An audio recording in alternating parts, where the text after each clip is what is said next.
to my channel. Di video ini, kita akan membahas tentang membangun solidaritas di tengah masyarakat majemuk. Tanpa berbasa-basi lagi, mari kita ke materinya. Oke, kita ke materi membangun solidaritas di tengah masyarakat majemuk. Pertama-tama, apa itu solidaritas? Solidaritas dalam Kamus Besar Bahasa Indonesia memiliki arti sifat perasaan solider, sifat satu rasa, senasib dan sebagainya. Perasaan setia kawan dan sosial adalah berkenaan dengan masyarakat, perlu adanya komunikasi dalam usaha menunjang pembangunan, suka memperhatikan kepentingan umum. Terbentuknya solidaritas secara umum memerlukan beberapa rangkaian tahapan untuk terciptanya sebuah solidaritas, yaitu antara lain adanya interaksi yang menghasilkan hubungan sosial sehingga tercipta solidaritas. Solidaritas ini merupakan hal yang penting dalam sebuah kelompok dan lingkungan masyarakat. Kehidupan yang terjadi pada individu berlangsung pada lingkungan masyarakat yang terbentuk karena adanya rasa solidaritas di dalam setiap individu dalam kelompok atau masyarakat. Pentingnya solidaritas dalam kehidupan dalam perspektif sosiologi adalah untuk sebagai alat mencapai suatu tujuan dan keakraban dalam hubungan sosial setiap individu. Keakraban dalam suatu hubungan dapat membuat individu merasa nyaman dalam kelompok atau lingkungan, karena pada dasarnya solidaritas sendiri lebih mengarah pada keakraban dalam hubungan. Solidaritas sendiri menurut Durkheim adalah rasa saling percaya pada setiap anggota dalam kelompok atau suatu komunitas, karena apabila setiap individu percaya satu sama lain, maka mereka akan membuat ikatan persahabatan yang kuat dan akan saling menghormati, memiliki tanggung jawab dan kepentingan yang sama. Selanjutnya, masyarakat Indonesia yang majemuk pertama kali diperkenalkan oleh Purnival dalam bukunya Netherlands India, A Study of Plural Economy 1967. Buku ini adalah sebuah studi klasik tentang kolonialisme Belanda di Indonesia. Buku ini juga studi menelusuri perkembangan ekonomi dan sosial Hindia Belanda sejak kedatangan Belanda pada 1999. Buku ini juga untuk menggambarkan kenyataan masyarakat Indonesia yang terdiri dari keanekaragaman ras dan etnis, sehingga sulit bersatu dalam suatu kesatuan sosial. Ciri-ciri geografis, ekonomi dan sosial koloni, dan bagaimana penduduk Belanda dan penduduk asli Indonesia hidup. Selanjutnya, seperti yang telah dijelaskan, bahwa kemajemukan Indonesia tampak pada perbedaan warga masyarakat secara horizontal yang terdiri atas berbagai ras, suku bangsa, agama, adat, dan perbedaan-perbedaan kedaerahan seperti perbedaan budaya, peraturan-peraturan perdaerahan, dan sebagainya. Selanjutnya, ciri masyarakat majemuk. Yang pertama adalah segmentasi ke dalam kelompok-kelompok. Keberagaman yang terdapat dalam masyarakat dapat membuat masyarakat membentuk kelompok tertentu berdasarkan identitas yang sama, sehingga menghasilkan sub-kebudayaan berbeda satu dengan kelompok lain. Misalnya, di Pulau Jawa terdapat suku Jawa, Sunda, dan Madura, di mana ketiga suku tersebut hidup di Pulau Jawa dan memiliki kebudayaan yang berbeda. Yang kedua adalah kurang mengembangkan konsensus. Masyarakat yang beragam memiliki standar nilai dan norma berbeda yang diwujudkan melalui perilaku masyarakat. Hal itu disebabkan karena karakteristik masyarakat yang berbeda kemudian disesuaikan dengan kondisi lingkungan fisik dan sosial. Karena kondisi masyarakat yang beragam tersebut, kesepakatan bersama cenderung susah untuk dikembangkan. Yang ketiga adalah sering mengalami konflik. Perbedaan yang ada di masyarakat menjadi salah satu pemicu terjadinya konflik. Konflik yang terjadi biasa sangat beragam, mulai dari konflik antar individu sampai konflik antar kelompok.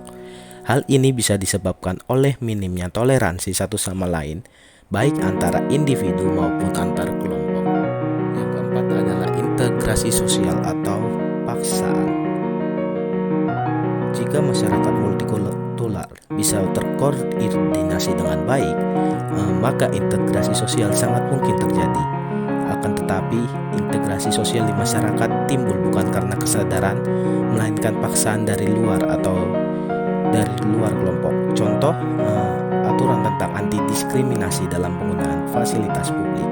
Selain itu, masyarakat memiliki ketergantungan dalam bidang ekonomi yang dapat mendorong terjadinya integrasi karena kebutuhannya. Contohnya adalah individu yang bekerja pada individu atau perusahaan lain membuat dirinya harus mematuhi segala aturan yang dibuat. Terjadinya kondisi patuh dan integrasi timbul karena adanya aturan yang mengikat individu dalam melaksanakan pekerjaannya, dan hal tersebut dilakukan untuk memenuhi kebutuhan ekonominya. Dan yang kelima adalah dominasi suatu kelompok atas kelompok lain. Kelompok-kelompok tertentu dalam masyarakat multikultural dapat memiliki kekuatan politik yang mengatur kelompok lain. Hal ini menjadi bentuk penguasaan dominasi dari suatu kelompok kepada kelompok lain yang tidak memiliki kekuatan politik. Oke, selanjutnya, faktor yang menyebabkan kemajemukan masyarakat Indonesia. Yang pertama adalah keadaan geografis Indonesia yang merupakan wilayah kepulauan. Seperti yang kita ketahui bahwa wilayah Indonesia terdiri dari belasan ribu kepulauan, dari Sabang sampai Merauke dan dari Miangas sampai Pulau Rote. Dan yang kedua adalah letak Indonesia di antara Samudra Hindia dan Samudra Pasifik, serta di antara benua Asia dan Australia. Maka Indonesia berada di tengah-tengah lalu lintas perdagangan, sehingga sering masuk orang dari luar masuk dalam ke Indonesia, menyebarkan banyak etnis dan budaya. Dan yang ketiga adalah iklim yang berbeda serta struktur tanah di berbagai kepulauan Nusantara ini merupakan faktor yang menciptakan kemajemukan regional. Ya, seperti yang kita ketahui bahwa wilayah Indonesia terdiri dari beberapa bagai pesisir, pegunungan, dan perbukitan, dan hal itu menjadi suatu faktor berdirinya kemajemukan masyarakat Indonesia. Masyarakat yang menjemuk memang menjadi ciri khas bagi penduduk Indonesia. Hal ini merupakan faktor yang terjadi karena beberapa hal yang seperti saya sebutkan tadi. Akan tetapi kita harus tetap solid menjaga keutuhan bangsa agar kita bisa hidup damai berdampingan tanpa adanya konflik yang disebabkan oleh perbedaan tersebut. Dengan membangun solidaritas itu, sebagai ini adalah kemajemukan bangsa bukan jadi penghalang bagi kita selaku sesama masyarakat untuk tidak menerapkan sikap solidaritas. Apalagi jika salah satu masyarakat tertimpa musibah, maka kita wajib menolong. Dengan begitu, silaturahmi dan rasa persaudaraan sebagai bangsa Indonesia akan tetap terjaga di tengah kemajemukan masyarakat bangsa Indonesia. Selanjutnya, pengaruh kita dalam membangun solidaritas di tengah kemajemukan masyarakat Indonesia. Kita pengaruh positif jika kita membangun solidaritas adalah terdapat keanekaragaman budaya yang terjalin serasi, sehingga terwujud integrasi bangsa, saling menghargai satu sama lain, dan toleransi antar suku, agama, ras, dan bangsa.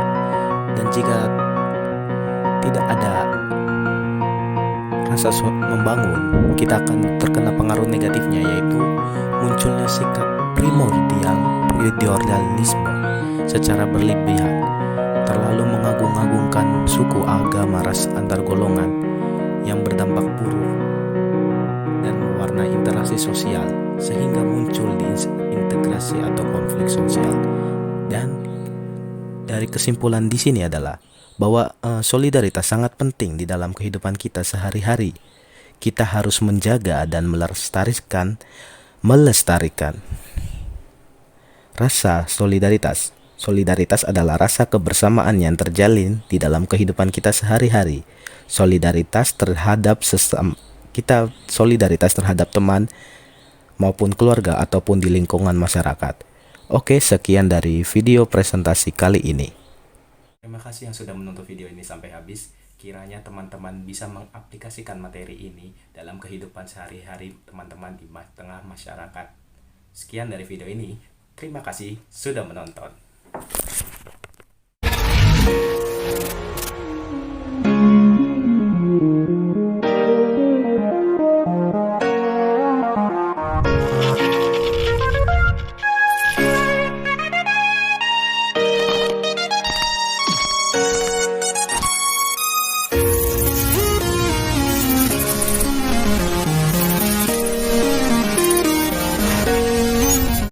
21 minutes and really something on a sweater. Do do do do do do.